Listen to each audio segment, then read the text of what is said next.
teknik penyusunan peraturan perundang-undangan. Nah, ini ada 41 materi. Slide, semoga selesai ini dalam waktu 3 jam. Saya mau review ulang apa saja yang sudah kita pelajari selama setengah semester ini, sejak pertemuan pertama sampai pertemuan kedua. Jadi sobat saya kumpulkan jadi satu materi.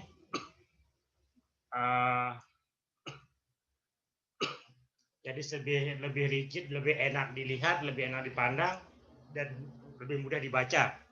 Jadi materi yang kemarin yang begitu banyak itu, saya coba rigidkan jadi satu, maka menemukan 41 slide yang hari ini. Pertama soal apa itu perundang-undangan. Jadi dia membuat peraturan hukum yang memuat norma yang mengikat secara umum dan dibentuk atau ditetapkan oleh lembaga negara atau pejabat yang berwenang melalui prosedur yang ditetapkan oleh peraturan perundang-undangan. Yaitu ada peraturan tertulis, ada membuat jadi peraturan perundang-undangan itu adalah peraturan tertulis, memuat norma hukum, mengikat secara umum, dibentuk dan ditetapkan oleh lembaga negara yang pejabat yang berwenang melalui prosedur yang ditetapkan dalam peraturan perundang-undangan. Jadi tinggal dibaca aja, sudah saya di materinya. Nah, jadi hierarkinya sudah diperjelas. Kemudian dari Undang-Undang Dasar Negara Indonesia 45, TAP MPR, Undang-Undang, Perpu, PP, Perpres, Perda Provinsi, Perda Kabupaten. Itu dimuat di pasal 7 ayat 1 Undang-Undang Nomor 12 tahun 2011. Materi muatan. Nah, materi muatan kalau undang-undang itu peraturan yang lebih lanjut mengenai ketentuan Undang-Undang Dasar Negara 45, perintah undang-undang, pengesahan perjanjian internasional, tindak lanjut putusan Mahkamah Konstitusi, pemenuhan kebutuhan hukum.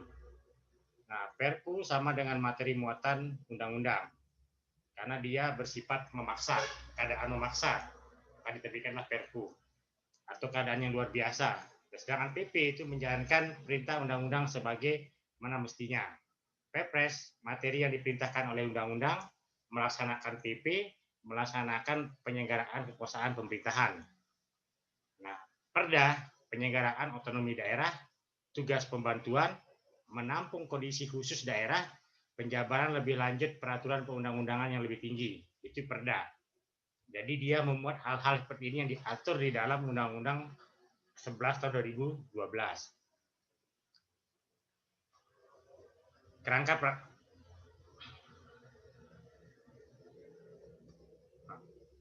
peraturan perundang-undangan. Itu ada judul, ada pembukaan, ada batang tubuh, ada penutup, ada penjelasan dan lampiran jika diperlukan. Penjelasan dan lampiran ini masuklah dia menjadi tambahan lembar negara.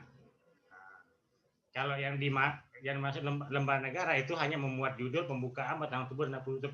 Itu inti dari sebuah undang-undang atau peraturan perundang-undangan. Nah, di dalam pembukaan itu memuat, lihat ya, saya besarkan dulu.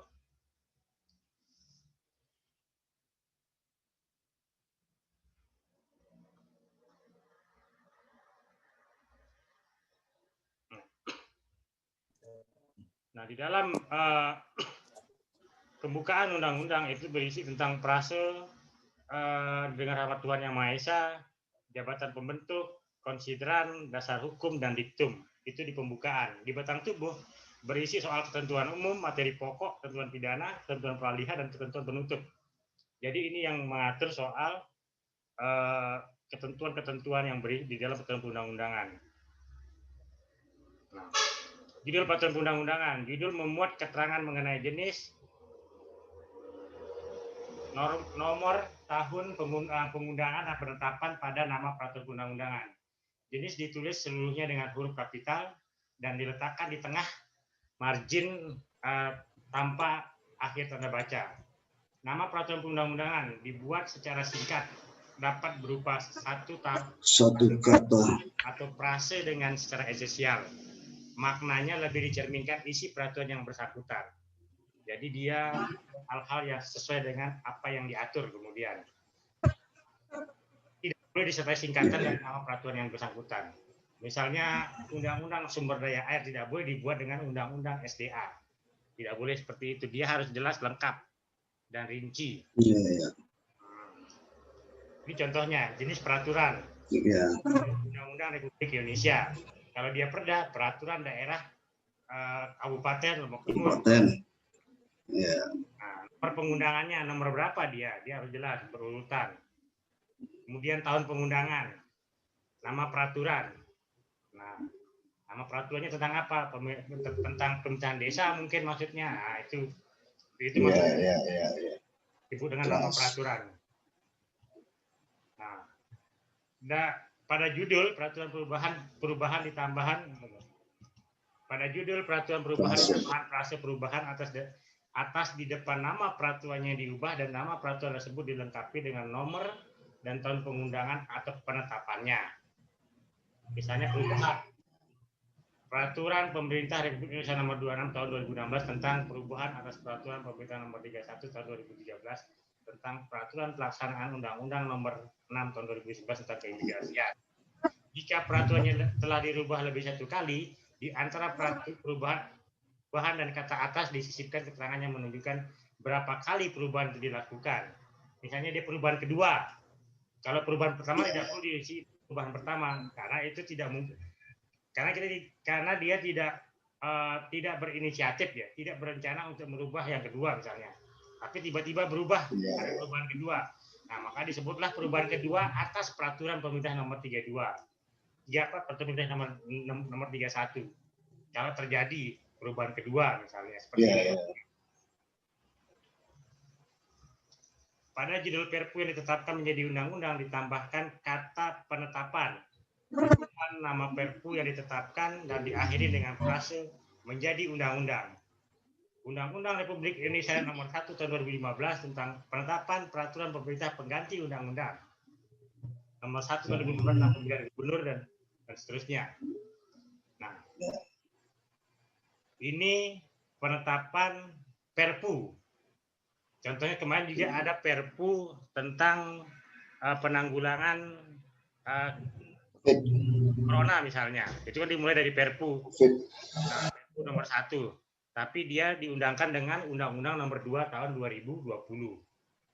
Penetapan peraturan perundang-undangan. Nah, pada judul peraturan perundang-undangan dengan mengenai pengesahan perjanjian atau persetujuan internasional ditambah kata pengesahan.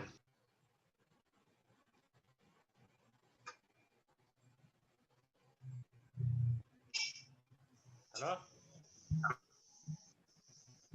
Ya, halo. Zoom ini dia tiba-tiba hilang dia. Hilang ini Pak dosen. Sorry. Iya, Zoom tiba-tiba hilang dari ini. Ya. Lanjut. Saya lanjut. Ya. Kita hanya mereview ini ya. Ya. Kita review apa yang baik.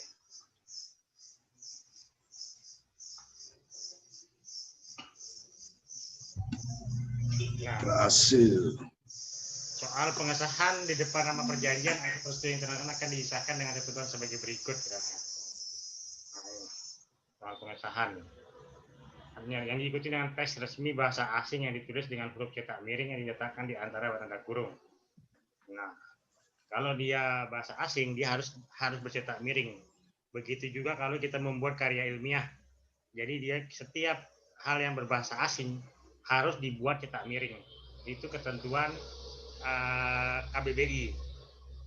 Nah, nama perjanjian atau persetujuan ditulis dalam bahasa Inggris dengan huruf cetak miring dan diikuti terjemahan dari bahasa Indonesia yang diletakkan di antara tanda baca kurung. Tentang pengesahan Minata Konvensi Minata mengenai Merkuri. Itu Undang-Undang Nomor 11 2017. Ya. Pembukaan. Nah, di pembukaan itu ada frase dengan rahmat Tuhan Yang Maha Esa. Itu ditulis dengan rahmat Tuhan Yang Maha Esa. Jabatan pembentuk peraturan ditulis dengan huruf kapital, di tengah margin diakhiri dengan Presiden Republik Indonesia. Konsideran menimbang, bahwa dan seterusnya. Dasar hukum mengingat dan seterusnya. Diktum memutus. menetapkan undang-undang apa, bukan nomor angka nomor di atas. Nah, kalau orang yang sudah biasa membuat ini akan enak membuat sebuah surat keputusan. Ya. Konsideran diawali dengan menimbang, memuat uraian singkat mengenai pokok pikiran yang menjadi pertimbangan dan alasan pembentukan peraturan perundang-undangan. Kalau undang-undang itu harus memuat alasan filosofis, sosiologis, dan yuridis yang menjadi pertimbangan dan alasan dibentuknya peraturan tersebut, yang penulisannya ditempatkan secara berurutan dari filosofis, sosiologis, dan yuridis. Dan urutan tidak boleh kemudian sosiologis lebih dahulu, enggak. Harus makna filosofinya lebih dahulu. Apa makna filosofinya? Apa tujuan sosiologisnya? Apa tujuan yuridisnya? Nah, itu cara berurutan. Nah, sedangkan kalau di PP itu tidak diperlukan karena PP adalah pelaksanaan dari undang-undang. Beda dengan Perpres. Karena Perpres sebagai pelaksanaan ketentuan kewenangan pemerintah, maka dia harus dibuatkan landasan filosofis, sosiologis, dan yuridisnya. Demikian juga dengan Perda. Jadi landasan filosofis, yuridis, dan sosiologis itu tidak wajib ada di peraturan pemerintah, tapi dia wajib ada di Perpres dan Perda.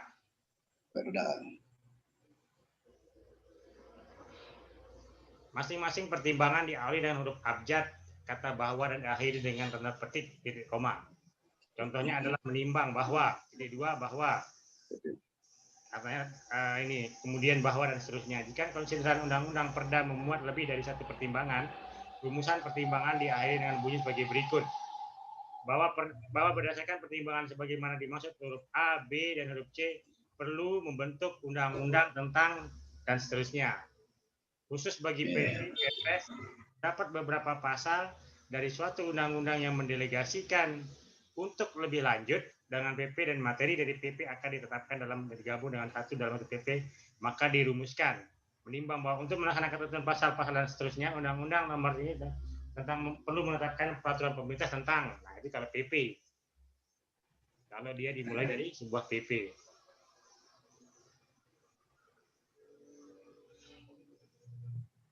Dasar hukum. Dasar hukum diawali dengan kata mengingat. Harus diingat, mengingat. Dasar hukum memuat dasar kewenangan pembuatan peraturan dan peraturan yang memerintah pembuatan peraturan. Jenis peraturan undang-undang asalnya adalah DPR, pemerintah, dan DPD. Jelas. Kalau asalnya dari DPR adalah pasal 20 dan pasal 21 Undang-Undang Dasar Negara 45. Kalau pemerintah pasal 5 dan pasal 20. Kalau DPD pasal 20 dan pasal 22D. Kok DPD? Nah, selain dasar hukum tersebut di atas, ketentuan dalam undang-undang yang disajikan dalam dasar hukum adalah pasal yang memerintahkan langsung untuk membentuk undang-undang. Pasal berapa dia diperintahkan? Pasal atau beberapa pasal Undang-Undang RI tahun 45 yang materinya dijabarkan lebih lanjut dalam undang-undang yang dibentuk. Itu harus jelas. Perpu, pasal 22 ayat 1 Undang-Undang RI, Undang-Undang Negara Republik Indonesia tahun 45. PP pasal 5 ayat 2, Perpres pasal 4 ayat 2 ayat 1. Perda itu ada di pasal 18 ayat 6 Undang-Undang Dasar. Undang-Undang Pembentukan Daerah, Undang-Undang Pembentukan Daerah pasal Undang-Undang nomor 23. Itu dijelaskan soal Perda. Peraturan daerah. Ya.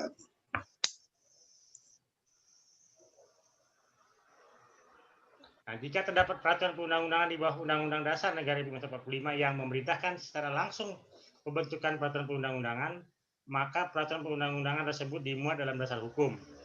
Peraturan yang dijadikan dasar hukum hanya peraturan yang tingkatannya sama atau lebih tinggi.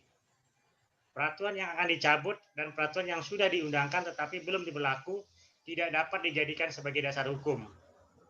Jadi peraturan yang akan dicabut. Nah, dan peraturan yang sudah diundangkan tetapi belum berlaku tidak dapat dijadikan sebagai dasar hukum. Nah, pencantuman peraturan yang dijadikan dasar hukum harus memperhatikan tata urutan dengan menggunakan angka Arab 1, 2, dan 3 dan seterusnya, atau numerik istilahnya, angka numerik. yang disusun secara kronologis berdasarkan saat pengundangan dan penetapannya. Dasar hukum yang diambil dari Undang-Undang Dasar ditulis dengan menyebutkan pasal atau beberapa pasal yang relevan dan diikuti dengan frase Undang-Undang Dasar Negara Republik Indonesia. Dasar hukum yang bukan Undang-Undang Dasar tidak perlu mencantumkan pasal, tetapi cukup mencantumkan judul peraturan yang bersangkutan dan dilengkapi dengan pencantuman lembaran negara dan tambahan lembaran negara. Itu kalau dia dasarnya dari sebuah undang-undang. Dan ditulis di antara tanda kurung baca.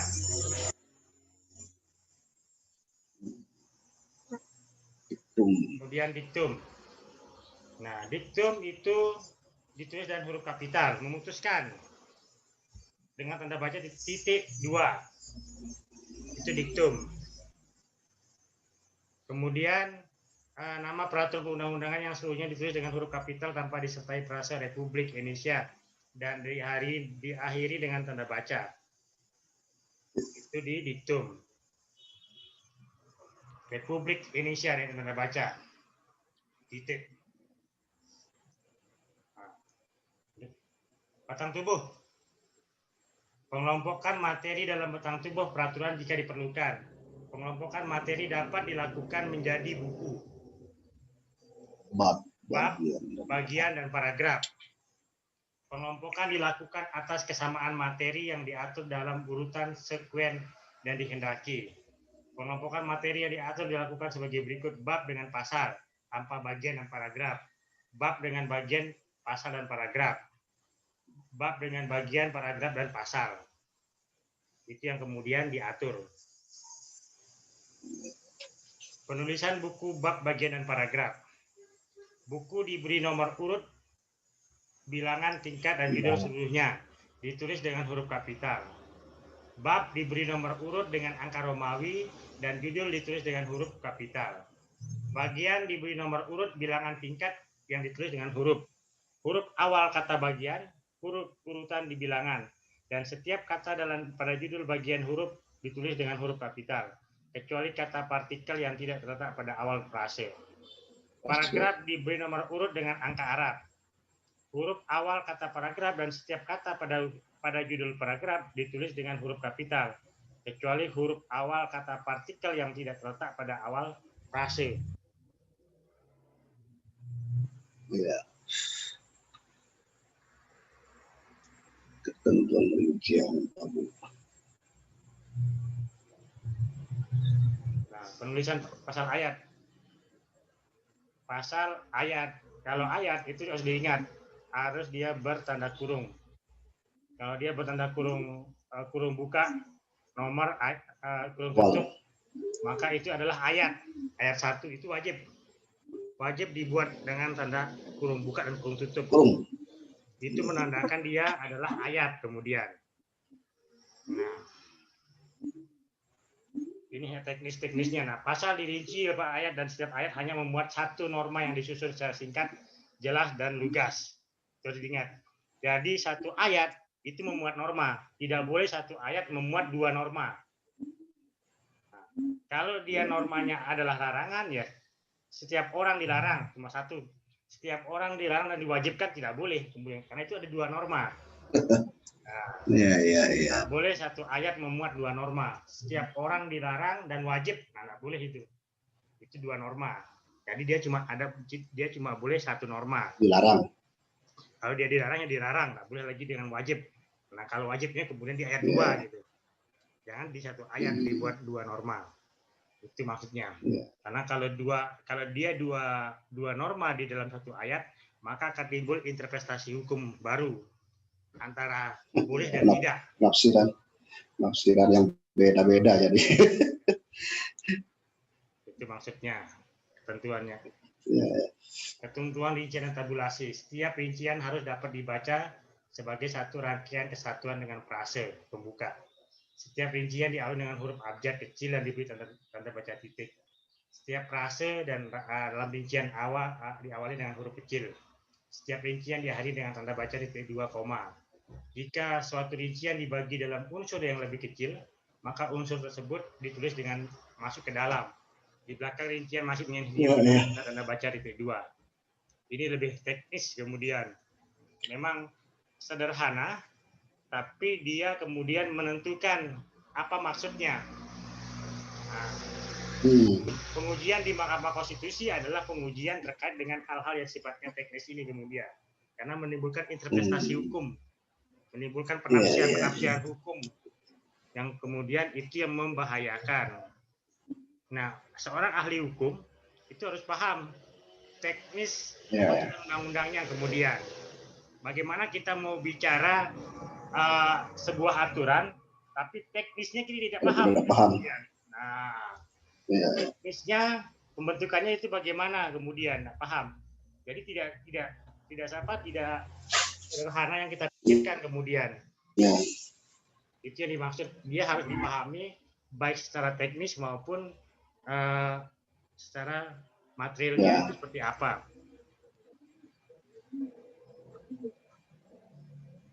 Ketentuan pidana jika diperlukan, ketentuan jika diperlukan, ketentuan penutup. Ketentuan umum, bagaimana sudah saya jelaskan kemarin, dia hanya membuat batasan pengertian dan definisi. Jadi dia tidak ada ayat kemudian. Walaupun dia menyebutkan angka 1, 2, dan 3, tapi itu bukan ayat. Karena tidak dimulai dengan tanda buka kurung. Dia menjelaskan definisi, singkatan, akronim, tidak perlu diberikan penjelasan di situ. Karena dia yang menjelaskan kemudian. Materi pokok yang diatur. Materi pokok yang diatur ditempatkan langsung setelah bab ketentuan umum. Kemudian contoh pembagian pokok materi pokok didasarkan pada hak dan kepentingan perlindungan, contohnya KUHP dan seterusnya. Urutan jenjang jabatan misalnya jaksa agung, pakai jaksa agung dan jaksa agung muda, itu harus jelas. Kalau dia bupati, presiden, menteri, Menko, menteri, kepala badan, kemudian sampai ke gubernur dan bupati misalnya. Itu urutan jabatan kemudian menentukan. Itu yang dimaksud.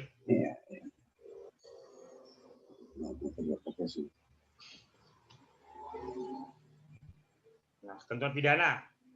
Ketentuan pidana memuat rumusan yang menyatakan penjatuhan pidana atas pelanggaran terhadap norma larangan yang dilarang dan perintah atau yang diwajibkan. Ketentuan pidana diletakkan pada bab tersendiri sebelum ketentuan peralihan, jika ada. Jika tidak ada ketentuan peralihan diletakkan sebelum ketentuan penutup. Ketentuan pidana hanya dimuat dalam undang-undang atau perda. Dalam pasal 15 ayat 2 dan ayat 3 Undang-Undang Nomor 12 tahun 2011. Diatur secara eksplisit ketentuan pidana dalam perda ditentukan pidana kurungan paling lama 6 bulan dan pidana denda paling banyak 50 juta. Jadi ketentuan pidana itu secara eksplisit ya, jadi diperjelas undang-undang dalam pasal 15 ayat 2 dan ayat 3. Dan itu hanya ada di dua tempat dalam undang-undang dan perda yang membuat ketentuan pidana. Di luar itu tidak ada ketentuan pidana. Nah, subjek pelakunya harus dirumuskan secara jelas. Berlaku bagi siapapun, setiap orang. Dan untuk subjek tertentu misalnya pegawai negeri, orang asing, hakim, atau jaksa dan seterusnya. Jadi subjeknya harus jelas. Walaupun dia berlaku pada setiap orang, tapi setiap orang yang dimaksud itu apa? Apakah jabatannya? Apakah setiap orang secara umum? Nah, rumusnya ketentuan pidana harus menyebutkan secara tegas norma larangan atau norma perintah yang dilanggar dan menyebutkan pasal atau beberapa pasal yang memuat norma tersebut. Dan ketentuan pidana tidak boleh berlaku surut. Itu jelas. Tidak ada, ini mungkin kita namanya asas retroaktif, non retroaktif istilahnya.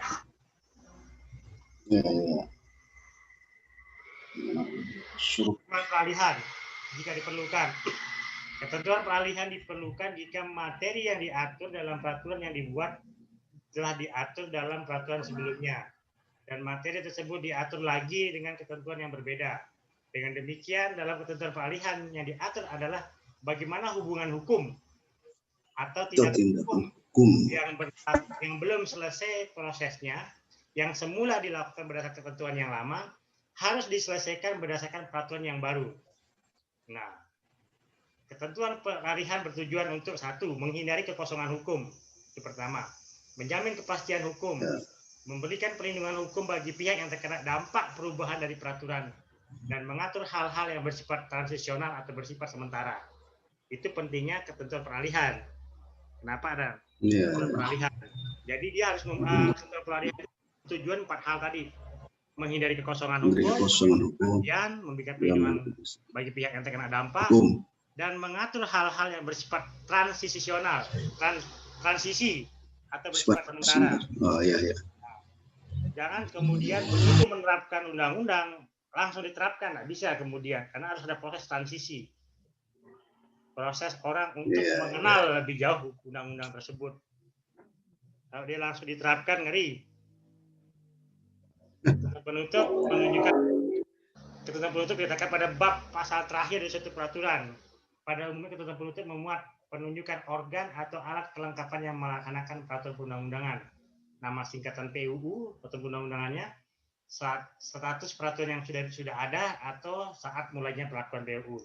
Jadi dia mencabut peraturan yang sudah ada sebelumnya dan mulai menyatakan kapan berlakunya undang-undang ini. Itu biasanya berlaku di peraturan tersebut. Apakah kayak misalnya Undang-Undang Cipta Kerja itu mulai berlaku 3 bulan. 3 bulan sudah harus mulai menyiapkan 1000 PP itu. Peraturan 1000 peraturan pelaksana itu harus disiapkan. Iya.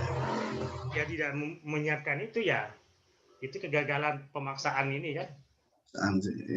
Saat mulainya berlakunya PPU, pada dasarnya peraturan perundang-undangan mulai berlaku pada saat peraturan perundang-undangan tersebut diundangkan. Jika ada penyimpangan terhadap saat mulai berlakunya peraturan perundang-undangan tersebut pada saat diundangkan, hal ini dinyatakan secara tegas dalam peraturan perundang-undangan tersebut. Pada dasarnya mulai berlakunya peraturan perundang-undangan tidak dapat ditentukan lebih awal daripada saat perundangannya. Saat mulai berlakunya peraturan perundang-undangan, pelaksanaannya tidak boleh ditetapkan lebih awal dari saat mulai berlakunya perundang-undangan yang mendasarinya. Peraturan perundang-undangan hanya dapat dicabut dengan peraturan perundang-undangan yang tingkatannya sama atau lebih tinggi. Ini yang disebut dengan asas contrary actus.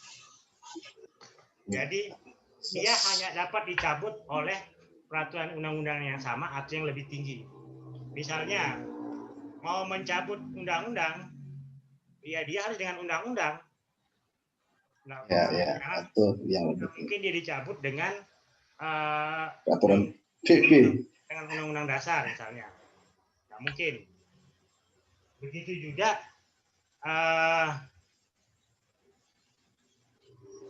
mau mencabut perda, tidak mungkin dicabut dengan perda provinsi, tidak mungkin dicabut dengan perda kabupaten. Seperti itu. Jadi dia harus tunduk pada perda provinsi. Itu dimaksud. Jadi dia harus seimbang, harus sama kedudukan apa yang mencabutnya atau dia lebih tinggi.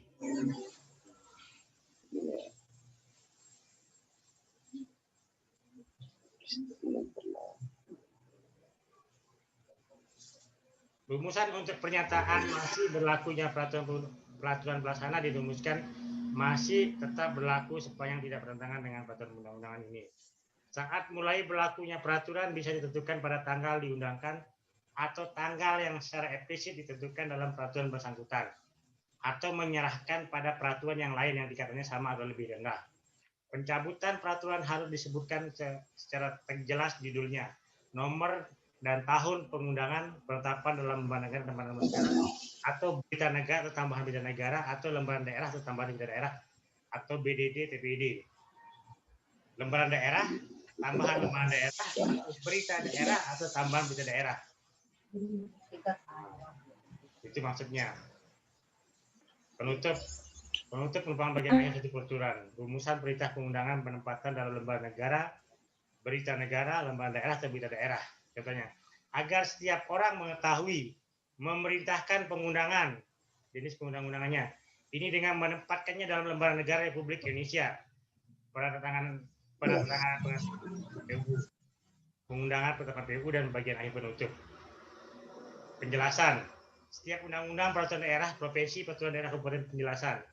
Peraturan perundang-undangan di bawah undang-undang selain peraturan daerah, provinsi, dan kabupaten dapat diberikan penjelasan jika diperlukan. Penjelasan merupakan tafsir resmi pembentuk peraturan perundang-undangan atas norma tertentu dalam batang tubuh Hukum. Ya. dan tidak boleh dijadikan dasar hukum untuk membuat peraturan lebih lanjut. Penjelasan tidak dapat digunakan sebagai dasar hukum, terus diingat. Jadi penjelasan tidak dapat digunakan sebagai dasar hukum.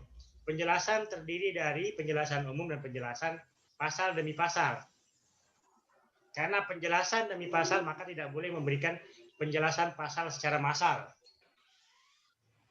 Itu yang ada di jadi dia tidak boleh secara massal, tapi Secara dia umum, secara pasal demi pasal itu kemudian. Penjelasan terdiri dari penjelasan umum, penjelasan demi pasal. Karena penjelasan pasal demi pasal, maka tidak boleh memberikan penjelasan secara massal. Misalnya pasal 4 sampai dengan pasal 10. Ya. Nah, boleh. Dia harus pasal 1 dijelaskan dan seterusnya. Penjelasan umum memuat uraian secara sistematis mengenai latar belakang dan pemikiran, maksud dan tujuan penyusunan peraturan perundang-undangan. Untuk kata dan prasi yang perlu dijelaskan, ditulis, dimaksud dengan taruna dan seterusnya. Penjelasan pasal tidak boleh bertentangan dengan normanya. Itu yang pertama. Jadi penjelasan pasal itu tidak boleh bertentangan dengan normanya. Menambah norma. Melakukan pengulangan atas materi yang telah dirumuskan. Dia tidak boleh memperluas, menambah, dan seterusnya. Dan kemudian melakukan pengulangan atas materi yang telah dirumuskan dalam bidang tubuh. Mengulangi uraian kata, istilah, atau pengertian yang dalam ketentuan umum. Memuat rumusan pendelegasian. Itu tidak boleh di dalam ketentuan penjelasan. Jadi dia harus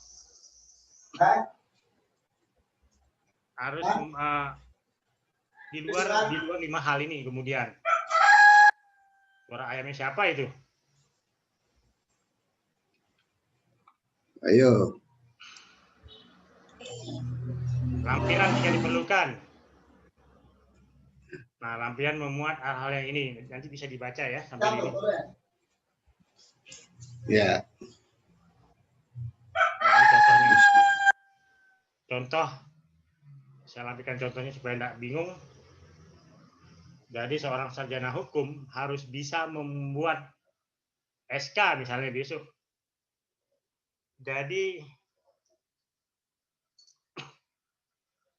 seorang kepala desa misalnya Pak Kades ya harus bisa membuat SK misalnya.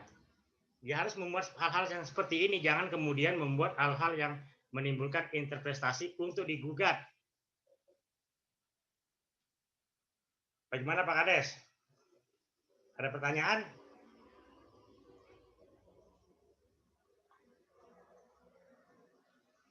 Mana Pak Kades ini? Halo Pak Dosen. Sedikit Pak Dosen. Ya. Ya, sedikit saja kaitannya dengan masalah sistematika penyusunan atau pembuatan undang-undang ini memang sangat rigid, betul ini Pak Dosen. Nah, kaitannya dengan masalah pengundangannya itu kan biasanya mulai berlaku saat diundangkan. Tapi kenyataannya efektifnya biasanya undang-undang itu berlaku berapa tahun Pak Dosen ini? Supaya jelas ini gitu loh. Artinya misalnya diundangkan hari ini kan tidak serta-merta efektif berlaku gitu Pak Dosen. Paling tidak 2 atau berapa tahun kira-kira efektif berlaku undang-undang itu. Kaitannya dengan sanksinya umpamanya Pak Dosen. Mohon penjelasan. Halo? Halo, ya. Misalnya Undang-Undang Cipta Kerja. Undang-Undang Cipta Kerja itu mulai berlaku efektif itu adalah 3 bulan sejak diundangkan. 3 bulan. Ya. Jadi 3 bulan sejak diundangkan itu dia harus memuat semua uraian perintah delegasi tadi itu. Ya, ya. Ada juga undang-undang administrasi pemerintahan misalnya. Itu mulai berlaku 2 tahun. Tapi sampai dengan 2 tahun hari ini itu belum ada peraturan pelaksana yang mampu dibuat. Itu diingat. Undang-undang administrasi pemerintahan. Yang berhasil membuat aturan pelaksana itu hanya peraturan Mahkamah Agung kemudian. Hanya Perma.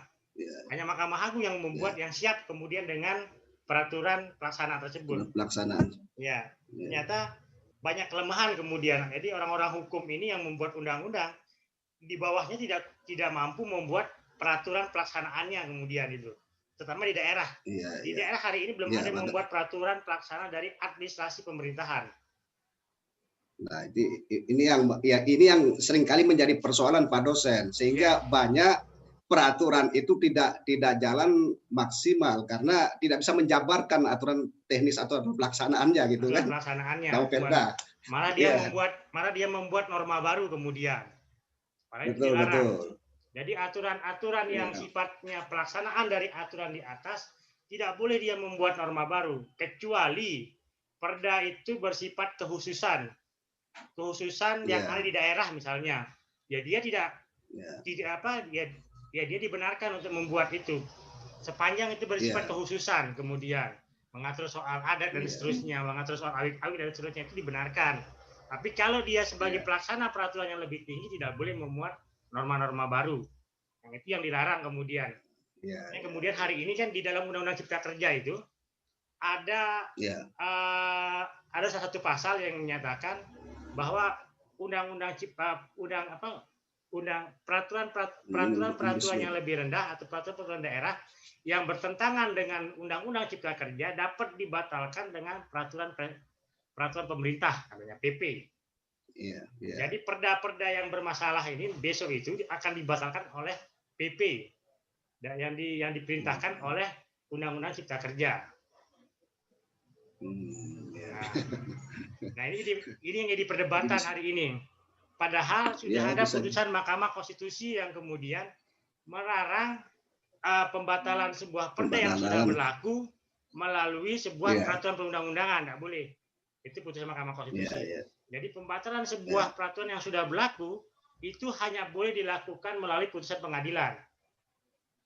Bukan melalui peraturan perundang-undangan kemudian. Nah, betul. Nah, yang lain ada pertanyaan? Terus bagaimana itu Pak? Kalau tidak boleh itu? Satu Pak. Halo? Ya, halo. Mau tanya? Siapa yang bertanya silakan.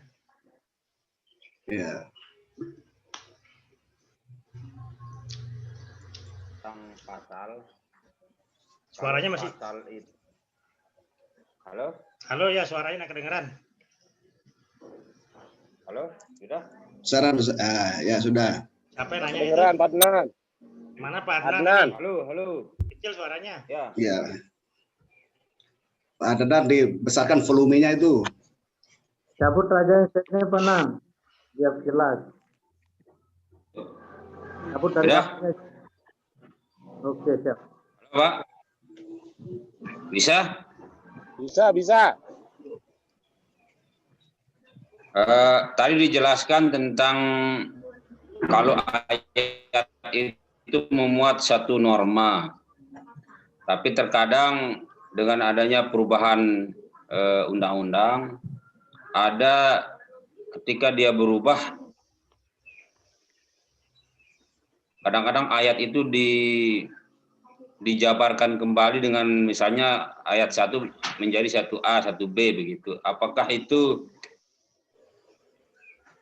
pas pembuatan pertamanya itu memang dijabarkan karena kondisi begini ya, Bahan. Kenapa dia masuk misalnya pasal 12 huruf A ya, B, C penambahannya. Jadi dia mengkelompokkan dalam satu pasal 12 tersebut. Jadi dimaksud pasal 12 tersebut adalah soal ABC ini.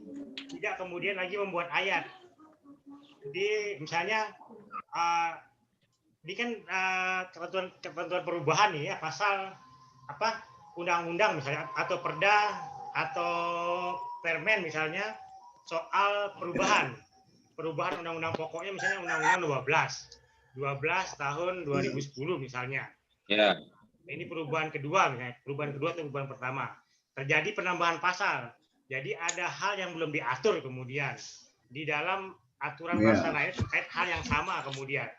Ketika dia mau memasukkan pasal, tidak mungkin dia menaruhkan di pasal di bawahnya kemudian. Kalau perubahan ini kan mungkin ada penambahan pasal atau penghapusan pasal.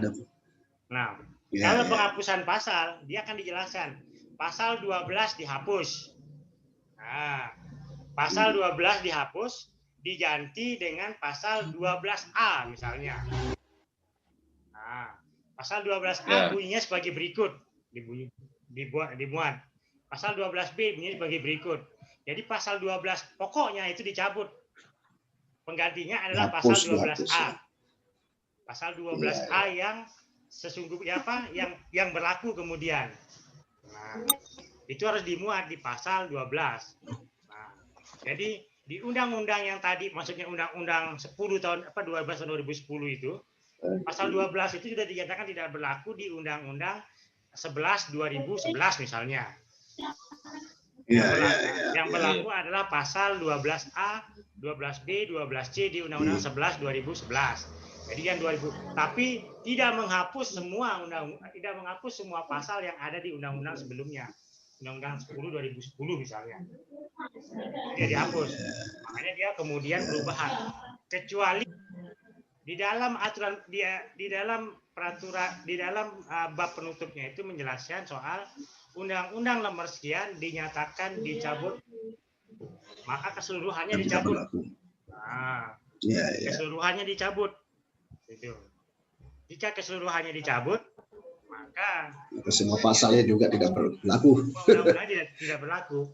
Misalnya di Undang-Undang 23 tahun 2014 itu di dalam penutupnya menjelaskan bahwa Undang-Undang nomor berapa Undang-Undang ke daerah waktu itu Undang-Undang ke daerah Undang-Undang nomor 32 tahun 2004 dinyatakan tidak berlaku lagi.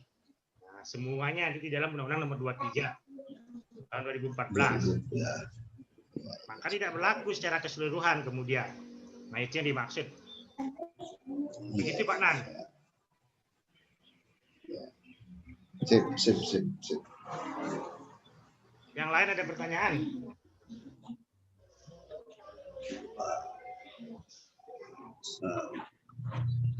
Satu Pak. Ya. Yang saya ingin tanyakan, kan katanya Pak dosen tadi setelah adanya Undang-Undang Cipta Kerja ini, pemerintah bisa membatalkan perda itu, sedangkan yang kemarin di Mahkamah Agung itu tidak boleh.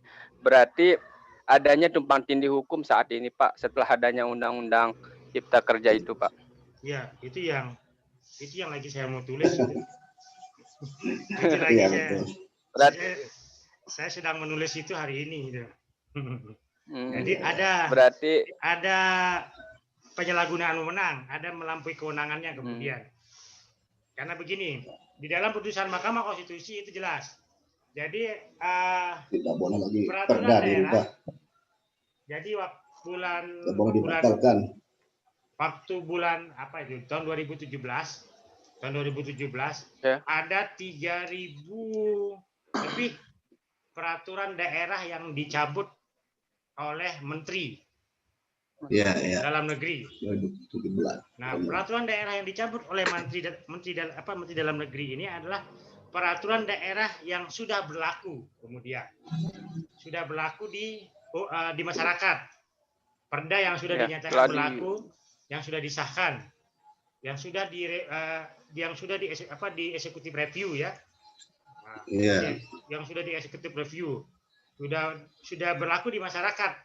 Nah, di bulan itu kemudian ada 3.000 yang dibatalkan oleh Menteri Dalam Negeri. Nah, digugatlah kewenangan Menteri Dalam Negeri membatalkan perda itu ke Mahkamah Konstitusi. Di putusan 2019 itu jelas putusan Mahkamah Konstitusi. Jadi sebuah peraturan yang sudah berlaku yang bersifat mengatur tidak boleh dicabut dengan peraturan yang lebih tinggi. Nah, boleh dicabut dengan peraturan yang lebih tinggi. Jadi sepanjang dia sudah berlaku, dia hanya boleh dicabut dinyatakan tidak berlaku oleh putusan pengadilan kemudian, putusan Mahkamah Konstitusi atau putusan Mahkamah Agung kemudian. Hanya itu yang bisa membatalkan dia. karena dia sudah berlaku. Hmm. Karena kalau dia dicabut dengan sebuah peraturan yang lebih tinggi, maka ada hak konstitusional dan kewenangan konstitusional yang kemudian bicaranya. Jadi secara konstitusional itu melanggar kemudian yang namanya teknis penyusunan peraturan perundang-undang PUU tadi itu yang dilanggar. Jadi di situ sudah jelas. Kalau dia sudah di executive review, berarti dia sudah dinyatakan sah. Kan ada proses proses executive review. Jadi kalau perda perda beda dengan undang-undang. Jadi kalau perda begitu dia sudah disahkan oleh DPR bersama-sama dengan bupati, maka dia wajib disampaikan ke gubernur. Kalau dia perda kabupaten, kalau dia perda provinsi wajib disampaikan ke Menteri Dalam Negeri untuk dilakukan executive review istilahnya. Executive review ini adalah pihak yang di atasnya ini menguji apakah ada bertentangan atau enggak ini. Nah, disitulah melakukan yang namanya proses harmonisasi dan sinkronisasi. Nah, harmonisasi dan sinkronisasi peraturan-peraturan itu. Kalau dia ada tidak sinkron dan tidak harmonisasi, maka dikembalikan untuk diperbaiki. Setelah diperbaiki lagi diajukan untuk di executive review. Kalau itu sudah di ACC, maka dia akan mendapatkan nomor register untuk segera diundangkan. Nah, setelah dia sudah sah diundangkan, yang bisa membatalkan dia hanya putusan pengadilan. Putusan pengadilan kemudian. Karena sudah proses itu dilalui, executive review sudah dilakukan. Gitu. Nah, tidak boleh kemudian pembatalan itu dengan sebuah peraturan yang lebih tinggi.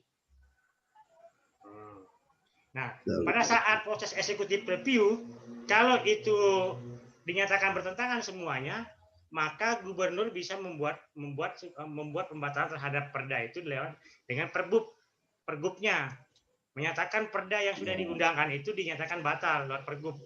Itu diproses executive review, belum dinyatakan berlaku itu kan. Nah, di situ prosesnya baru dibenarkan. Tapi kalau sudah berlaku untuk umum tidak dibenarkan kemudian. Hanya putusan pengadilan yang boleh membatalkan. Nah, tapi di Undang-Undang Cipta Kerja tidak kemudian. Undang-Undang Cipta Kerja kemudian yang membatalkan adalah PP boleh membatalkan perda yang sudah berlaku.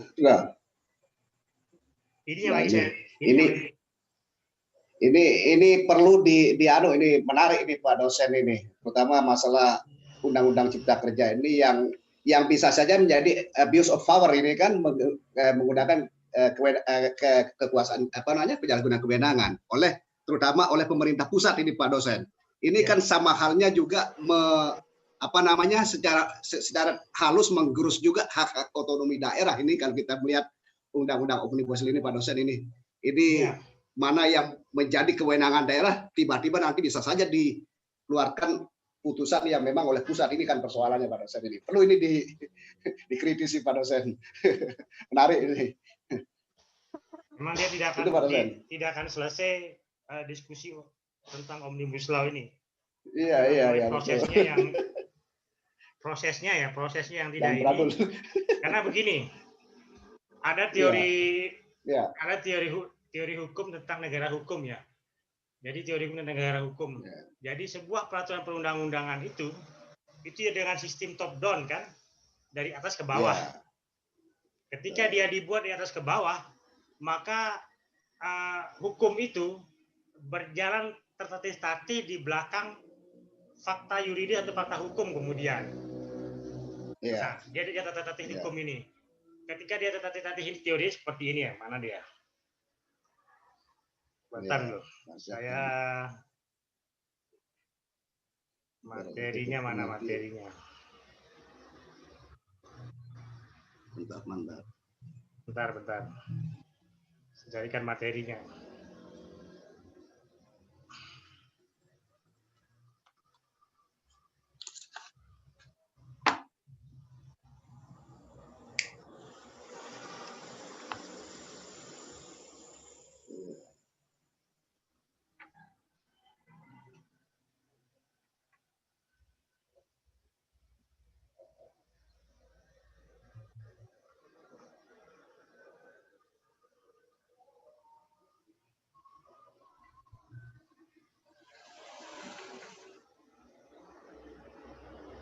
lama sekali kebuka. Ya. Ini sinyal.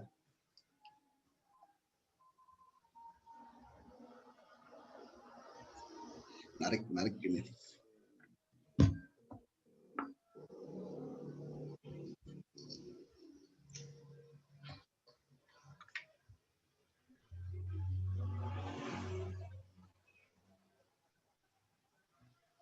Sudah terlihat ya? Masih belum. Ya. Oke, sudah Pak, sudah. Sudah ya? Kesesatan, ya. Nah. Ini materi logika berpikir ini. Ya. Jadi semester 7 dan tidak dapat materi logika berpikir sama diajar ya. Karena di kurikulumnya tidak ada. Nggak ada, Pak. Kurikulum 2019. Jadi akhirnya kalau 2019 biasanya itu tidak cerdas. Kesesatan penalaran. Betul. Karena diajarkan di kurikulum 2014 itu tidak ada. Nah ini. Jadi ada J.W. Harris ya, 82 itu menulis soal head track after the fact the an. Jadi hukum itu selalu berjalan tetapi di belakang peristiwa-peristiwa konkret. Apa maksudnya? Ya. Jadi norma hukum yang ditetapkan secara top down tadi itu undang-undang itu secara apa diterapkan yang kemudian diterapkan secara rasional itu menimbulkan sebuah fakta empirik baru kemudian. Ya. Kemudian ada fakta empirik kedua yang B disebut, fakta empirik ketiga yang C disebut. Jadi fakta-fakta empirik ini semuanya sudah diuji di pengadilan. Ya. Semuanya sudah diuji di mahkamah misalnya. Nah, ketika dia diuji di mahkamah, maka dia menjadi norma hukum positif baru yang ditetapkan kembali. Karena ada fakta hukum gitu kan. Nah, pengalaman dari waktu ke waktu adalah penentu nilai kebaikan dari suatu norma hukum positif. Nah, norma hukum positif yang sudah baik sebelumnya, yang dilakukan misalnya Undang-Undang Tenaga Kerja. Undang-Undang Tenaga Kerja itu 37 kali diuji di Mahkamah Konstitusi. Dari 37 kali diuji di Mahkamah Konstitusi, ada 11 putusan yang mengabulkan gugatan kerja. Kemudian 11 putusan. Nah, 11 putusan yang sudah diuji itu dengan hadirnya Undang-Undang Cipta Kerja semuanya dihapus kemudian. Terhapus. Menghapus hal-hal yang sudah kemudian menjadi norma hukum yang positif. Ini loh. Norma hukum yang positif ini yang sudah sangat baik untuk dilaksanakan. Itu. Makanya kita mengulang kembali jadi undang-undang Omnibus Law itu undang-undang yang itu sampai orang apa ya? Tak perlu ada fakultas hukum kan? Tak perlu lagi ada fakultas hukum kalau seperti ini itu katanya. Iya. Karena hal-hal yang dipelajari di fakultas hukum semuanya dihapus dengan undang-undang Omnibus Law. Undang-undang Omnibus Law. Karena beda, karena logikanya beda. Omnibus Law itu kan asalnya dari negara-negara penganut common law system. Common law system adalah negara-negara yang mengedepankan jurisprudensi kemudian. Hal-hal yang mengedepankan jurisprudensi. Jadi dia membuat undang-undang berdasarkan fakta-fakta empiris kebutuhan-kebutuhan masyarakat kemudian. Nah, beda dengan hukum positif. Beda dengan negara-negara penganut civil law seperti kita. Civil law. Civil law itu dimulai dengan peraturan perundang-undangan. Nah, kalau peraturan perundang-undangan dimulai, maka membuat sebuah undang-undang harus berdasarkan fakta-fakta empirik kemudian. Nah, fakta-fakta empiriknya apa? Fakta-fakta empiriknya adalah kemudian hal-hal yang sudah dilakukan dengan baik, jangan kemudian dirubah lagi sesuai dengan selera, sesuai dengan keinginan kemudian. Itu yang membedakan. Kenapa Omnibus Law ini ditolak? Ya itu karena persoalannya di situ. Persoalan intinya adalah di sini. Di sini fakta pokoknya. Kalau Omnibus Law yang lahir di negara common law itu lahir berdasarkan fakta yuridisnya adalah jurisprudensi, ya. Tapi kalau di sini lahir atas dasar keinginan kemudian. Bukan fakta yuridisnya adalah hasil dari putusan pengadilan sebelumnya. Di situ perdebatannya sebetulnya. Itu inti perdebatannya. Nah, bukan persoalan Iya, iya, undang-undang itu betul atau tidak, tapi undang-undang ini kemudian ada hal yang spiritnya berbeda. Betul. Spiritnya yang berbeda. Berarti omnibus law ini lahir ini Pak dosen bukan berdasarkan kebutuhan tapi keinginan para cukong kayaknya ini. Sehingga dipaksakan betul ini. Ini kan seperti itu redaksi kita untuk sementara di Pak dosen. Artinya omnibus law ini karena bisa menghapus undang-undang yang 11 kali sudah ditetapkan, kok bisa hanya terhapus dengan omnibus ini. Kan sangat cepat sekali proses Itu yang jadi pertanyaan. Ya. Itu yang jadi pertanyaan kemudian. Kalau hanya untuk membuat itu ya. Betul, hukum yang sudah berlaku positif sekian lama hanya bisa dihapus dalam hitungan menit, jam, Pak dosen. Baik, ada pertanyaan lagi yang lain, Pak Ismail, ada pertanyaan? Maju nanti di DPR RI, Pak Ita. Nggak kedengeran suaranya itu. Iya, nggak ada, Pak. Nggak ada. Pak Il. Halo Pak Il. Udah tidur Pak Il itu. Enggak, habis Hana mana Hana Nopita, saya absen ini. Mana Hana itu? Udah tidur Hana ini. mungkin lagi berdandan. Hana tidur. Midang itu Pak. Sama kayak Pak Il yang tidur. Videonya nggak Ada ada. Opa. Astaga, enggak Mami. Videonya nggak ada. Videonya nggak ada. Ada ini. buka videonya tuh. Enggak pakai jilbab, Pak. Nggak apa-apa, kita lihat sekali. Pakai jilbab ini. Aib Rahman Lagi mana? dandan mana itu? Aib Rahman mana? Azari. Azari. Mana Azari? Azhari mana Azhari. Tidur. Mana Tidur. Azari? Tidur. Nggak ada. Tidur. Nggak hadir Azhari. Halo Pak Il. Halo, Pak Salah. Citra mana Citra? Citra Maulida. Dipanggil tuh. Pak hadir. Mana videonya Citra? Ya Citra ini tidak pernah muncul ini. Videonya nggak pernah dilihatin ini. Tidak mau kelihatan. Malu dia sama saya nih. Enggak apa-apa. Cid buka kameranya Cid, dilihat. Derita Wasara mana Derita? Hadir. Mana videonya Derita ini? Nggak pernah. Aduh. Dia tidur. Rita. Pak. Aduh, Alasan aneh itu Pak. Edi Wardika. alasan aja itu. Mana Edi Wardika? Nggak ada ya? Saya aja enggak pakai kopiah ini. Edi Wardika nggak ada ya? Lain-lain aja Pak. Ismail ada. Yusman Kita Wasara. ada. Kamu mana? Krisna Putradi mana Krisna? Krisna mana? Nggak ada. Nggak ada ya? Krisna tidak hadir. Ini saya Pak hadir Pak. Krisna Mana Putradi hadir. Chris. Oh, Mana Krisna? Halo. Saya. Mana Krisna? Ini saya hadir Pak. udah sehat. Lalu Muhyiddin hadir. Yang ganteng itu Pak kan kelihatan dia itu. Muhammad Ahmad hadir. Yang panjang rambutnya ini Pak. Nopara mana Nopara? Nopara. Mana Nopara? Hadir Pak. Mana? Oh. Mana videonya Hadir. Nopara? Ya pakai jilbab Pak. Salah. Mana Nopara? Kita Novara. Hadir Pak. Di luar ini Pak. Di luar mana? Said nggak ada ya? Pernah hadir Said ini? Hadir Pak, hadir. Apa lagi? Apa hadir? Hadir Pak. Mana Said? Hadir Pak, hadir. Lagi tidur Said. Lagi nggak pakai baju Pak. Yang nggak pakai baju, aduh. Lagi di kamar mandi dia Pak. Rizky mana Rizky? Rizky mana? Rizky mana Rizky? Nggak ada ya? Ki. Mana Ki, Rizky? ini dia Pak nih. Mana? Kelihatan kepala. Nggak ada dia. Nggak Rizky, ada. Hadir tadi Pak ya. Ini dia ini nih, Ada Pak Rizky. Jone. Nah, yang angkat tangan itu. Itu Pak.